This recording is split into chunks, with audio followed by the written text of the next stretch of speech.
Hello and welcome to CX Today. My name is Charlie. I am the senior editor here, and I'm thrilled to bring you today a discussion on the future of the CCaaS market. And joining me to have that discussion is Simon Harrison, founder and CEO of Actionary.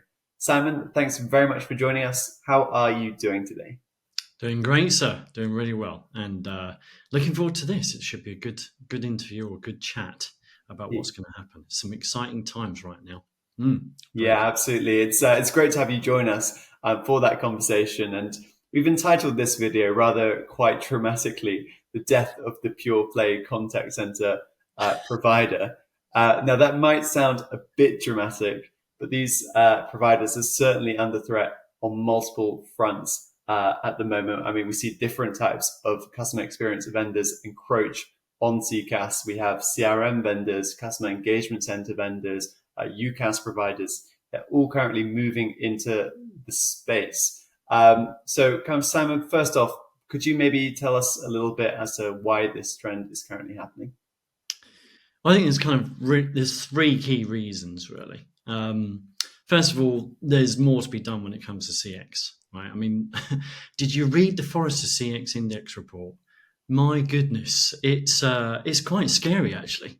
It doesn't just show that people are not happy with the experiences they're getting, but it shows things in a way that is almost kind of a bit shocking. You know, the survey's done with about between 80 and 120,000 people on a yearly basis. It changes, and the CX scoring can actually mean a big deal. It can actually mean a significant revenue gain or loss, or relationship with the brand. And it's something you have to be considering. And in this last report, an unprecedented, as they describe it, 39% of brands, 39, significantly declined in terms of their scoring. And so the CX thing, doing CX better, is important, and it's not being addressed well enough, despite what all of the vendors are currently claiming. Well, should we describe it as the opportunity is significant, right? And it's not just, when you look at the CRM vendors in particular, it's not just low-hanging fruit, for those guys. It's in their wheelhouse, right? You're talking about the original plumbing shift of a contact center moving to a SaaS environment was useful, but what we really want is personalized experiences. And I mean, let's give that some context. You're tailored to specific wants and needs, and getting things faster is probably a utopia. And then when it comes to the CRM vendors as well, the turnkey capabilities that are being considered and offered, the unified experience from Genesys and ServiceNow is one example. Pretty important to consider the power of this combinatorial innovation, but more importantly, the power of combinatorial data. Dynamics with its CRM agnostic and Copilot first ambitions as well. There's all of this really relevant and quite exciting innovation that's going on in the CX space that arguably is better aligned to solving this CX ambition problem, and it's a big deal because of that that index report, just as one measure of the reality of what's going on out there. The third key reason, I think, when it comes to why there's this threat is around the if you look at the UCaaS providers, they're solving that really complicated problem, probably the most complicated problem of all, voice networks and being able to connect people live, and they're typically relied upon by a huge audience of people, right? They've got the bigger amount of users. And so being able to effectively contact center enable what you've got as already an existing base is such low-hanging fruit for CIOs, CTOs, that implementation challenges go away, adoption challenges much less less of a problem. These are technologies you're already using, so this is a big deal. That to me is kind of the third key reason around why there's this threat. Yes, I think those are three really great reasons. I mean, I guess firstly, the opportunity with customer experience supposedly at an all-time low to sort of intervene, and the ability of CRM vendors to pull together that data and create more personalized experiences. And then finally, the ability of UCaaS providers to own that voice network problems. I think that's three, lots of really great stuff within those 3 points. But let's also think about kind of as these different types of vendors encroach upon CCaaS, how will that impact the more traditional contact center vendors? I don't know if you could speak to that, Simon. There's always been that threat on the CC vendors of being relegated to the plumbing zone, right? But I will state that the differentiation is still very possible. It's still an important. It's still important to recognise the fact that when in the CC world, being an expert in contact center is a big deal, and if you've got that experience and you understand the intricacies and the challenges of those really precise ambitions in a contact center, you're important, you're relevant in the conversation. So that combinatorial innovation potential, bringing the combinatorial data visibility to life, combining the richness of interaction data and the richness of people data is the utopia. And so there is a significant opportunity for CCaaS vendors to not be left behind in the race when it comes to the way that CRM providers, ERP, UCaaS providers, realizing the power of CDPs and more of a turnkey approach in terms of connecting communication channels with all the information that advisors need. But they've got to get on it. They've got to start to. The impact really is you can't rely on what used to be what was good about buying contact center anymore. Given the ways in which these competitors in adjacent markets are innovating so fast and realizing those really important goals around AI, the two big ones of that, being able to do things in a more personalized way and being able to actually realize this promise of doing more with less. So it's there for the taking, but don't sit there on your laurels thinking, well, we're good enough because no one else can really do contact center like us. I think that's not a good strategy. Yeah, lots of good stuff again there. And I think that risk of particular CCaaS vendors being demoted almost to voice plumbing roles is an interesting thought. But as you say, there is an opportunity still in their sort of ability to co-innovate and manage this threat on their own terms. And of course, flex their knowledge of contact centers, which are infamously complex environments. But yeah, kind of given that thought, I wonder if you could maybe share a bit more, Simon, on the CCaaS vendors, which you think are best placed for success in the coming years. But Genesis is doing well with its turnkey solution. They're talking about that combinatorial innovation that we've talked about. I think Amazon Connect can fully exploit its ecosystem with personalized. NICE has obviously got a great coverage in terms of CCaaS, WEM, the UCaaS offer, but also more importantly, Naver, the AI application at the desktop that's doing some very cool things about predicting what behaviors an agent might want is pretty powerful. Ring is thinking about that. It's the same customer as a sales customer as well as an inbound customer. They've got the web marketing, the webinar application getting raised hand passed using RingSense AI. That gets passed on to a sales engagement, and then that gets passed on to a CS engagement. Now you've qualified to have them as a customer.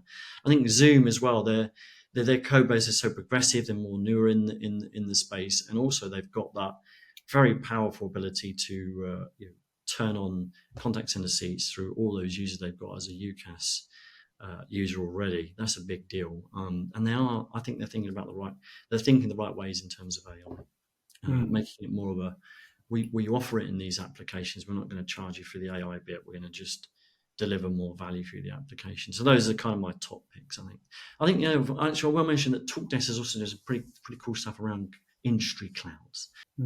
Yeah, and lots of really great points in there, Simon. And I'm very relieved actually that you mentioned Zoom in amongst that list, because waiting in the wings, I've got a second very special guest to bring into the conversation, and that is Chris Morisy, head of CX sales at Zoom.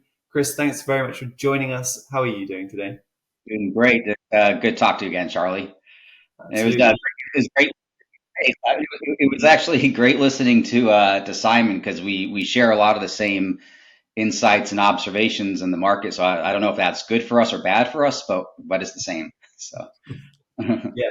Well, it's particularly pertinent actually, because we've brought you into this conversation, Chris, as Zoom is one of kind of those new wave CCaaS vendors that came into the market just a couple of years ago from the UC space, and now you're having significant success within CCaaS too. I just saw a couple of weeks ago that you signed your largest contact center deal to date.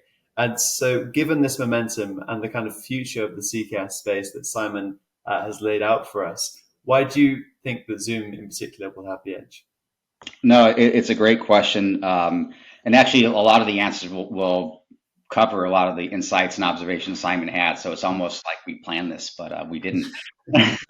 So I would say there's four areas. Like these questions on why you have the edge, they're rarely like silver bullet answers or this one reason, right? So I think if you look at these four answers collectively, is where I think Zoom's going to have the edge. So first one is AI. So before I answer like AI, quick observation that may or may not add value, but I find it very ironic that a lot of brands out, or a lot of vendors, I should say, are out there trying to use AI as a way to solve making people happy, customer experience, making it easy. But the imagery they use to convey AI is like the T-1000 from the Terminator, right? So it's like, you look at the image and you're like, you're having nightmares from a child, like that droid is going to come and attack me, but don't worry, trust him, he'll make you happy. So that's just an observation. But certainly AI, I don't think AI is as a feature or a product or a SKU. It should be woven throughout kind of workflows and should be seamless experience to an agent or a customer, right? Done right, which is exactly how Zoom is viewing the AI, right? Just flow it through. And the second thing is across our suite, we're leveraging AI on all our channels. So digital, voice, chat, right? The different channels. We have all those recordings and, QM capabilities to get insights from what's happening in conversations. And you can use this knowledge to continuously train and improve the intent based, like what is your customer really trying to say? Are my customers saying something new that I wasn't really aware of? Can I improve the knowledge articles I use and give more humanized experiences? And you continually improve across all these platforms. There is another approach. You can go get best of breed for I want this solution for my chat bots, this one for my voice bot, this one for my conversational AI for QM. But invariably what will happen is you'll have slightly different experiences and answers depending upon as a customer where I connect, because I have a different technology here and a different one here and a different there, which is what customers don't want, right? So it's an approach, but I think it'll manifest its way in like the more diverse products you use to answer questions, the more differentiated experiences customers will have. And I don't think that's ultimately what the brands are looking to get done. So we talked a little bit about the power of the suite. The second thing I think Zoom is doing really well is kind of the view and the importance of Zoom, not only as a suite, but as a platform and the extensibility. So Simon was mentioning, connecting with CRMs, healthcare systems, there's so many products out there that do very good jobs. While we are biased towards our suite of products, we certainly don't push it if it doesn't meet the need.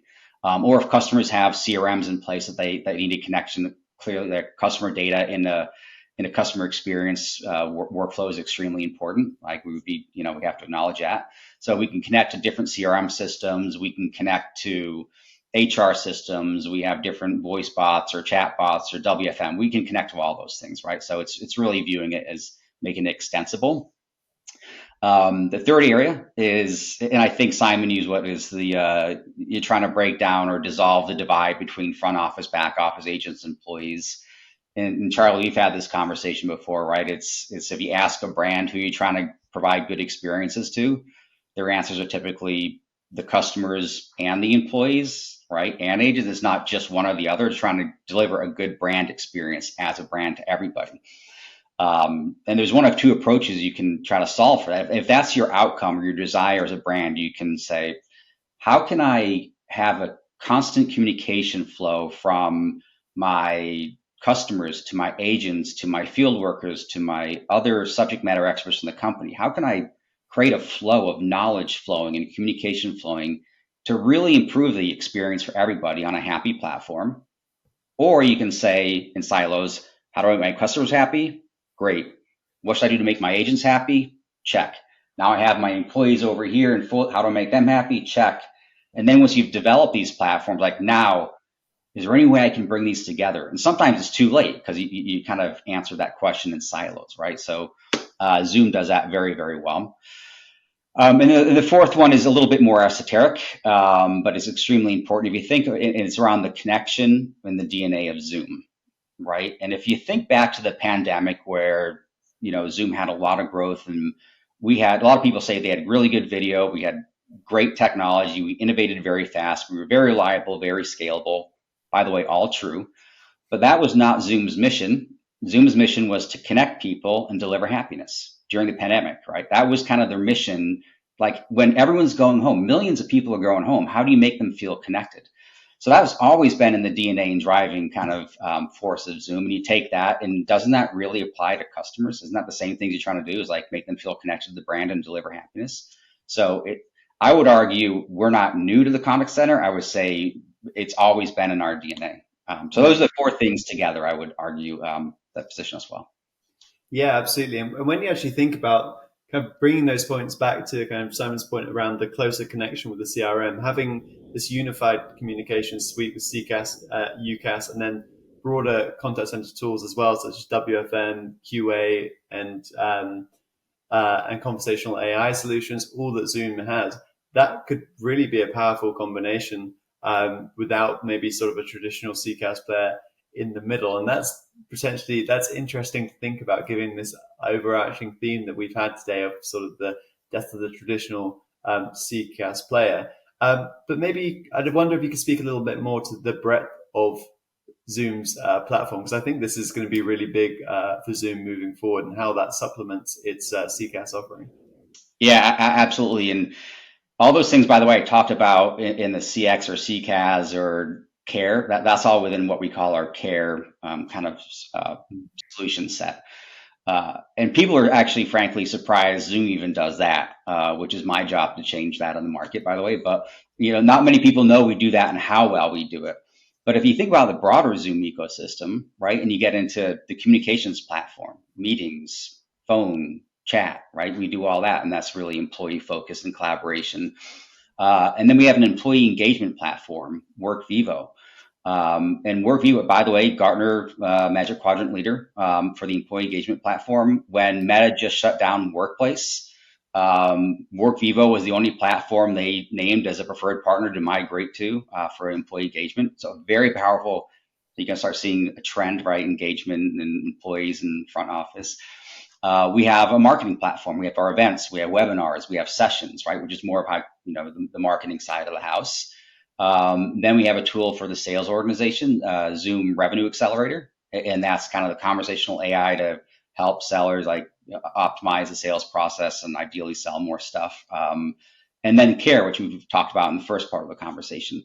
So if you think about total experience, right, and we just talk about communications, employee engagement, marketing, sales, care, that's total experience on steroids, right? And we have AI infused across all of that. So we can certainly help people looking just for a care platform. Absolutely. In fact, I think I mentioned, Charlie, about 50% of our sales right now are people just on that part of the platform with us.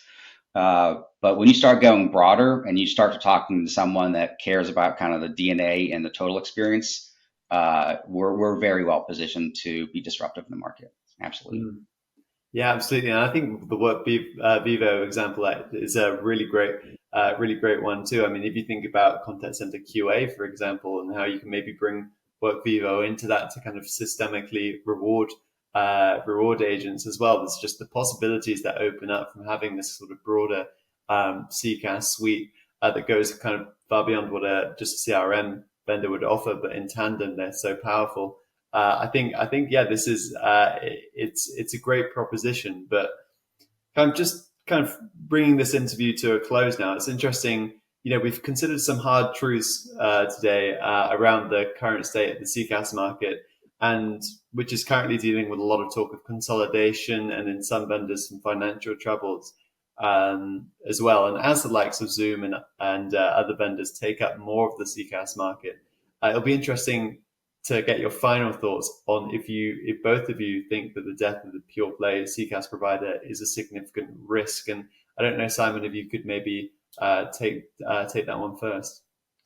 I mean, I'm reminded when I was at Enterprise Connect, and there was a lot of great people on the stage, very knowledgeable in good positions. And there was a point where everyone just said, look, we're beyond CCaaS, right? And this was CCaaS, vendor senior figureheads as well saying this. And everyone kind of agreed. Everyone was nodding their head, saying, "Look, we have had to, and we know we need to be more on the original premise of what you describe as a traditional CCaaS vendor, Charlie."